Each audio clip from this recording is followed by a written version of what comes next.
there's no time dependence, so u prime tau times steady state is equal to u prime steady state.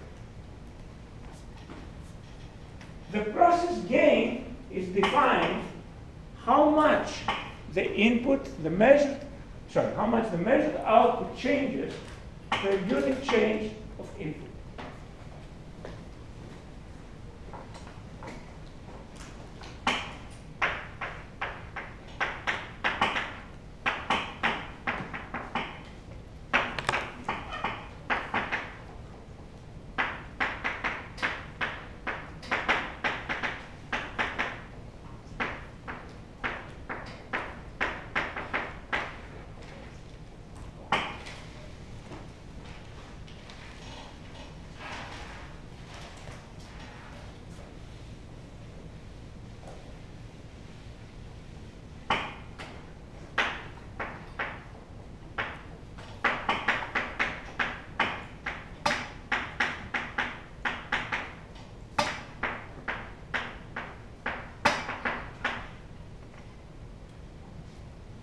And since we're assuming that the primes are 0 times 0, if this is a new steady state that responds to a change in u, you can see that k is going to be, in other words, y prime steady state over u prime steady state is going to be k, is going to be tau dc.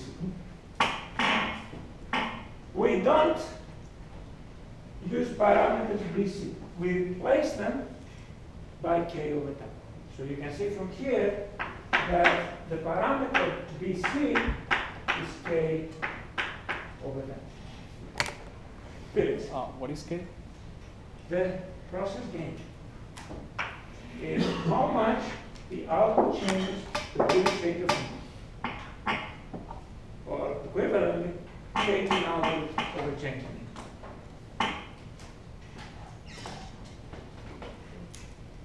So that means I'm replacing b by k over tau. So the model becomes, remember, we have so far, we have this equation, right? Bc is k over tau. So I think I already used double star, so this is triple star. So triple star becomes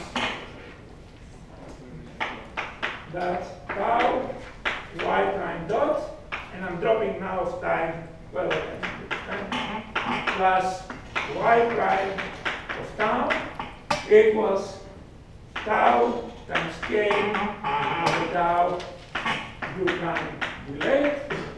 In other words, k u prime delayed.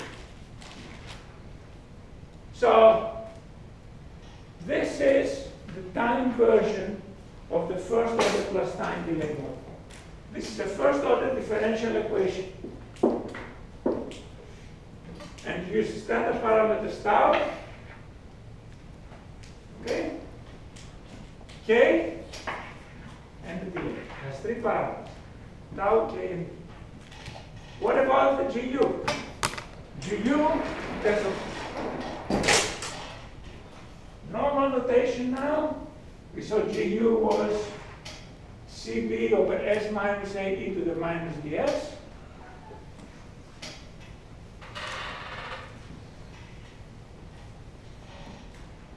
So that GU of S, we can find as CB over S minus A e to the minus ds application star.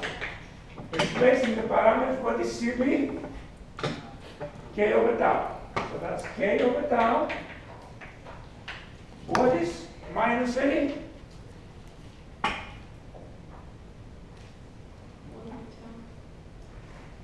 Okay. Minus A is 1 over tau. So plus 1 over tau e to the minus ds. That's the first order plus time delay transfer function.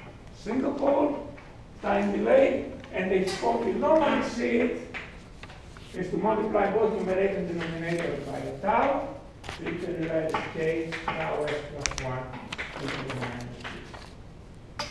That's the form you normally see for first order plus time delay transfer function. Three parameters. K, which is the process gain. What's the physical meaning of that? No change in output or change in In.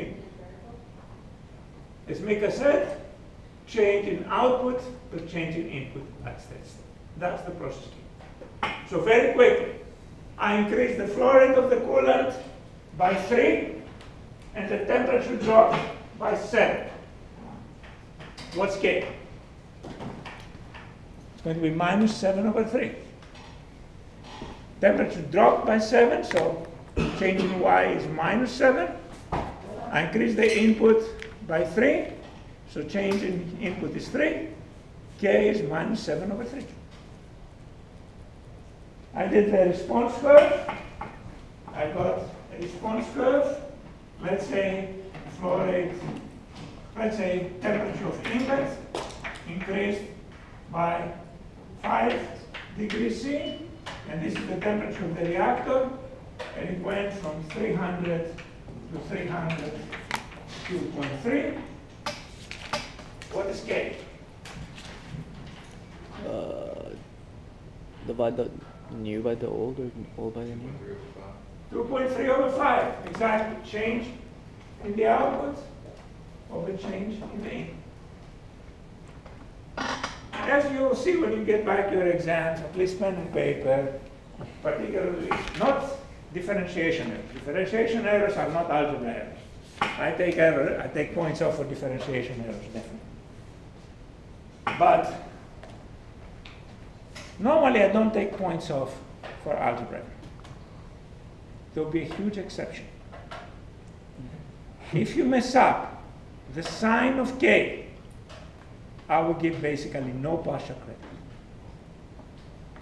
The reason is very important. You can mess a lot of things up in computer. Even an order of magnitude error, in some cases, will not be disastrous. Guaranteed, if you mess up that sign, you have one or two possible, if it's in a reactor, one to two possible outcomes. If you're lucky, the reaction completely quenches and is gone away. If you're unlucky, you blow up the system. If you mess up that sign, the consequences are terrible. So this is an important safety issue. The one thing when you're tuning controllers that you must make absolutely certain is that you don't mess up the sign of the controller gain.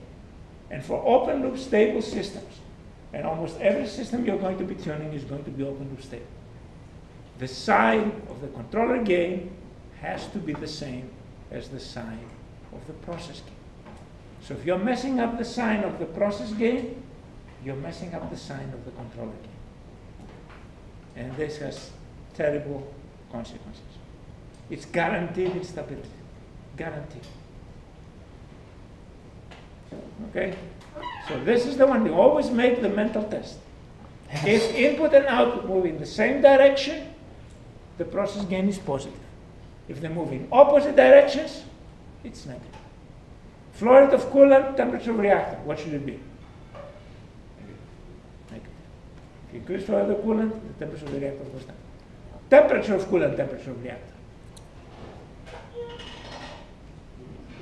Positive. Positive. If you increase the temperature of the coolant, clearly the temperature of the reactor will increase. And if they both go down, is that impossible? That's also positive. Okay, so if If they move in the same direction, Oh, got it, it's got it, positive. got it, If they got move it. in opposite direction, Got it's it. negative. I see what you're saying. So, in your exam, next exam, you definitely have to calculate K.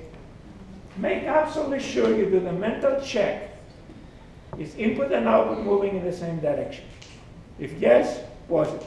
If no, negative. Okay?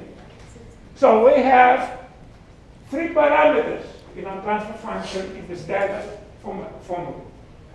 The process gain K, the time delay D, and the time constant tau. Tau tells us what? How long it takes to reach steady state, right? We know that it takes 4 time constants of the delay to reach steady state. That's what tau controls. How fast are the dynamics? So if you have, let's say, I have a response that looks like that. If I'm fitting a first order plus time delay model, I have a corner.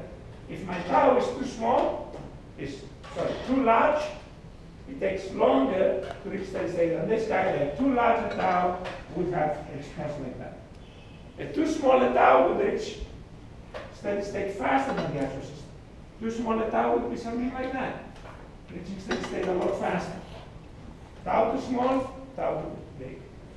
Tau just right would make it go close to what the real system. Okay, so here is the situation. I have a real system or a simulated person. I do a step change, I do a step response, and I get the response from my system. How do I get an approximate transfer? If it's sigmoidal, if you don't see oscillations, inverse response, or maxima and minima, you can fit it as first order plus time delay. And you can do your controller tuning on the basis of first order plus time delay. And once you have a first order plus time delay model, once you have those 3 parameters, then there are lots of methods that is plug and chug. And on Wednesday, we're going to be doing plug and chug using systems. I'm going to give you 4 different ways to get, given experimental data or simulation data, the 3 parameters of first order plus time delay, k tau. 3 methods are pen and paper. The 4th method is optimization. Those of you who are taking Dr. Kaufman's class, it's going to be exactly what we're learning in Dr. Kaufman's class. We're going to have a performance measure. We're going to be minimizing a performance measure to find k tau and the O. The 3 pen and paper methods, almost every single chemical engineering process control textbook lists only one method. My name for that method is the do not use method. Seriously speaking, you'll have a homework that will very clearly show you why that name is very appropriate. So I will teach you all 3 methods, including the do not use, because that's the one you see in books, and at least you should be familiar with. And then there are 2 good methods that I like to use. And as a matter of fact, one of them, I didn't realize at that time, but when I first came to UF 33 years ago, let's see, 34? No, 33 years ago.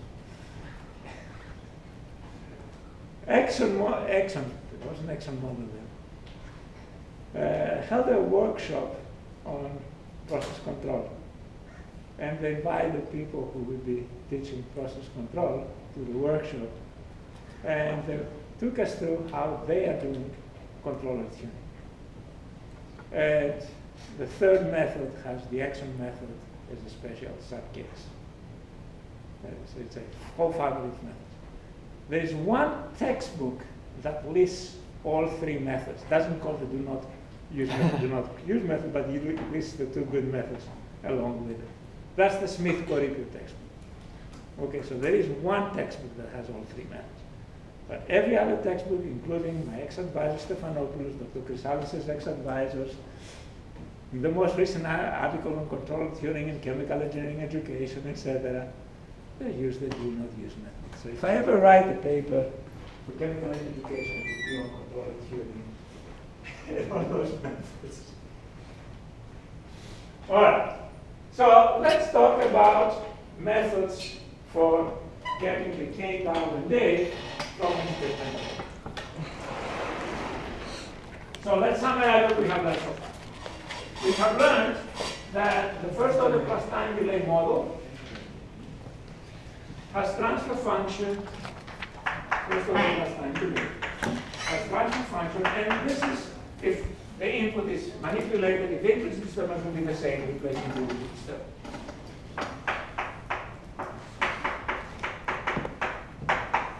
And In the time domain, this is the differential equation.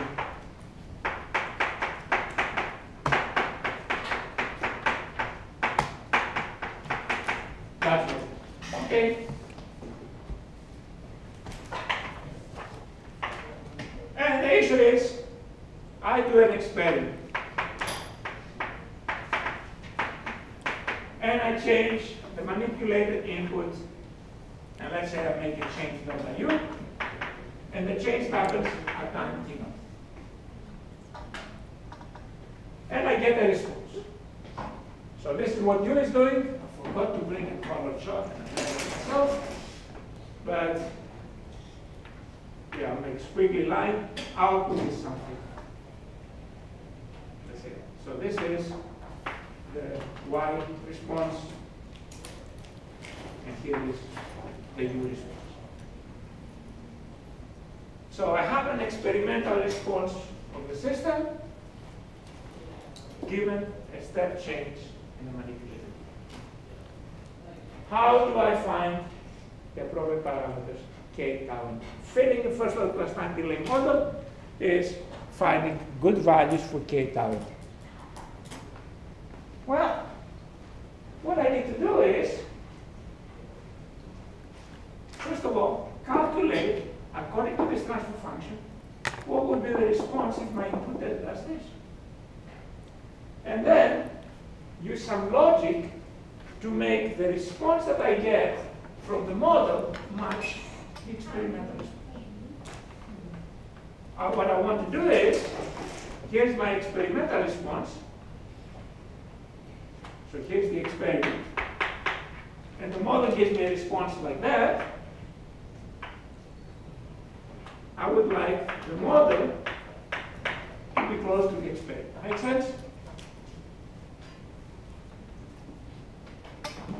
So we'll talk about 4 different ways for getting k, tau, and a, so that the model is close to the experiment. Actually, 3 will be good. 1 is going to be the dual.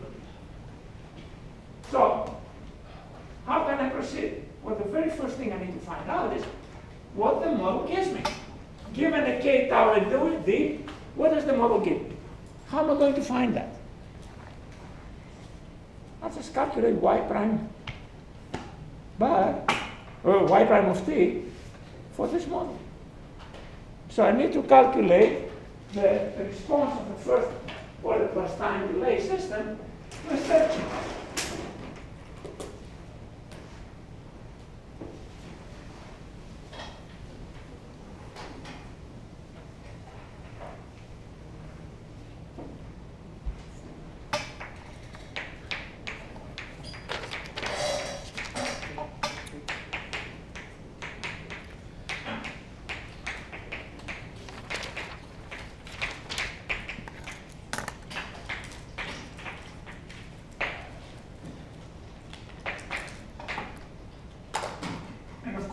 Saying would work the same way as we would expect.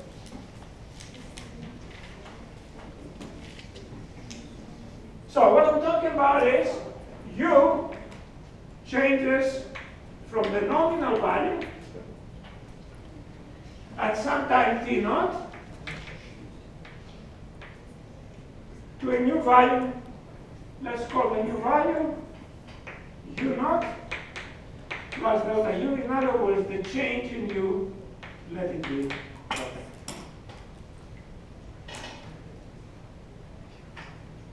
So, need to get y prime of t. We have already learned how to do that. How do we get y prime of t? If I had asked you this in the exam, I almost put that in the exam. How would you get it? It's a very easy problem. Figures are what I asked you. Yes? Multiply y of 0 times. I'm sorry, I forgot this. I need numbers. Okay, I'll put a hint.